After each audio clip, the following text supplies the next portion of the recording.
এখন এটা হলো কি নেশাবর বিবরণ। নেশাব বলতে শরীয়তে হল যার কাছে মহিলা হোক চাই পুরুষ, শরীয়তের ভাষায় হয় 20 মিসকাল যদি সোনা থাকে তার উপরে জকাত ফরজ। আর আমরার হিসাবে এটা হলো 7.5 ভরি বা 7.5 তোলা সোনা, এগুলো সোনার নেশাব। রুফার নেশাব হইল গিয়া 40 দিরহম সরকারি হিসাবে, আর যেগুলো হিসাব হইয়া থাকলো গিয়া আমরার হিসাবে 52.5 তোলা রুফা। যদি 7.5 তোলা সোনা কিংবা 52.5 তোলা রুফা থাকে তাহলে কিন্তু জকাত দেওয়া ফরজ, এবং জকাত দিতেও লাগে। প্রয়োজনের অতিরিক্ত টাকা পয়সা বা বাণিজ্য ব্যবসা বাণিজ্যর দ্রব্যর মূল্য যদি 52.5 তোলা রুফার পরিমাণ হয় তাহলে জাকাতের নেশাবগুলা পুরা ওই গেছে ধরা হইব, আর এর জকাত দিতে লাগবো। প্রয়োজন অতিরিক্ত টাকা পয়সা বা ব্যবসার জিনিসের মূল্য যদি 52.5 তোলা রুপার পরিমাণ হয় তাহলে কিন্তু জাকাত দেওয়া ফরজ, কারণ এগুলো নেশাব পূর্ণ হয়ে গেছে ধরা হইব।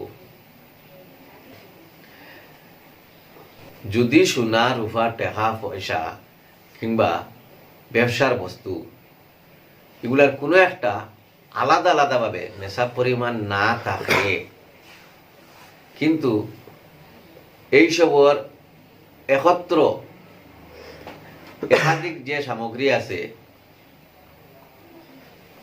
যদি একত্র মিলাইলে দেখা যায় যে 52.5 তোলা রুপার পরিমাণ তার মূল্য ওই গেছে গিয়া, তাহলে জাকাত দেওয়া ফরজ। আবার হইয়া একজনের কাছে 7.5 তোলা সোনা নাই এক মহিলার কাছে, ও তাই মনে করবা বলে না আমার কাছে তো 7.5 তোলা সোনা নাই, গতিকে আমার উপরে কিতা নাই, জাকাত ফরজ নাই, জিনাইলা নাই। মাসলা আপনার লগে যদি সামান্য পরিমাণ রুফা থাকে তাহলে রুফা আর সোনার দুটা মিলাইয়া রুফার মূল্যে সোনার দাম ধরা হইব। সোনাই কিন্তু দাম যদি রুফার 52.5 তোলা রুফার পরিমাণ ওই যায়, 52.5 তোলা রুফার পরিমাণ দামর মূল্য পরিমাণ ফসি যায়। মনে করিলেন আপনি যে আর গলাত লাগাইছই বা আপনার কাছে আছে বা যে খানভুল আছে বা যে হাড়ু আছে এগুলো তোর দাম মারলে দেখা যায় 52.5 তোলা রুফার পরিমাণ ওই গেছে, বাস আপনার উপরে জাকাত ফরজ। এখন কইলা আপনার কাছে তো সোনা আছে রুফা নাই, বলে লগে কিতা আছে, বলে লগে টেকা আছে, তেও হামাই গেছেন আপনি। লগে যদি একটা টেকা থাকে 5টা টেকা থাকে হৌ রুফার দামও যাইব গিয়া, ও 5 টাকা সোনা গুন্তর দাম ও 5 টাকা এড হইয়া সোনা গুন্তর দাম রুফার 52.5 তোলার দামও গিয়া কিতা হইব। যদি দেখা যায় যে 52.5 তোলা রুফার পরিমাণ হয়ে গেছে বা এর থেকে বেশি হয়ে গেছে, তেও আপনার উপরে জাকাত ফরজ। খালি যদি টেকা হয় আপনি 1 টাকার মালিক হয়ে যান গিয়া, লগে 5 টাকারও মালিক হয়ে যান লগে ও সোনার লগ হইয়া, তেও জাকাত দিতে লাগবো। জাকাত আপনার উপরে ফরজ। ইখান হইয়া ছুটিতে পারত না বলে না আমার কাছে তো ইলা 7.5 তোলা নাই, আমার কাছে তো 2 ভরি আছে, 1 ভরি আছে। হ্যাঁ, যদি 1 ভরি থাকে 2 ভরি থাকে, লগে টেকাও থাকে না, একটা টেকাও থাকে না, লগে রুফাও থাকে না, লগে ব্যবসার মাল থাকে না। ব্যবসার মালও যদি আপনার থাকি যায় গিয়া, আপনি কোনো ব্যবসায়ী হয়ে থাকেন তাহলে হৌ ব্যবসার অগুয়াই এড হয়ে যাইব কি অগুর মাঝে। তখন হৌ রুফার দাম কত, 52.5 তোলা রুফার দাম কত হিসাব করে দেওয়া 50-55 হাজার টাকা হওয়ার, যদি ওই জায়গায় আপনার জাকাত দেওয়া ফরজ, এগুলো দিতেও লাগবো। এখানে হইয়া ছুটতে পারতেন না আল্লাহর কাছে, আপনার আল্লাহর আযাবের মধ্যে আপনি লিপ্ত হয়ে যাইবা গিয়া। ওই লোকের শরীয়তের মাসলা। আর এখন হলো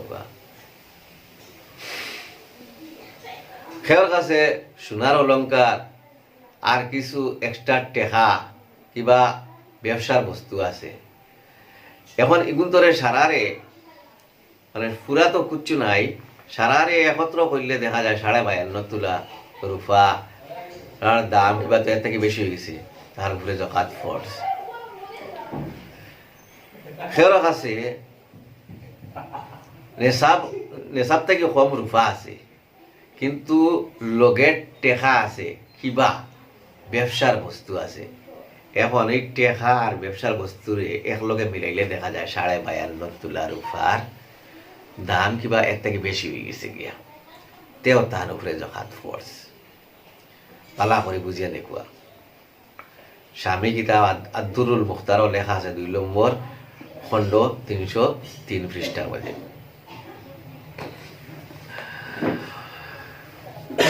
নেশাবের অতিরিক্ত সোনা রূপা টাকা পয়সা ব্যবসার দ্রব্যের জাকাত অনুপাতিক হারে দিতে হইবে।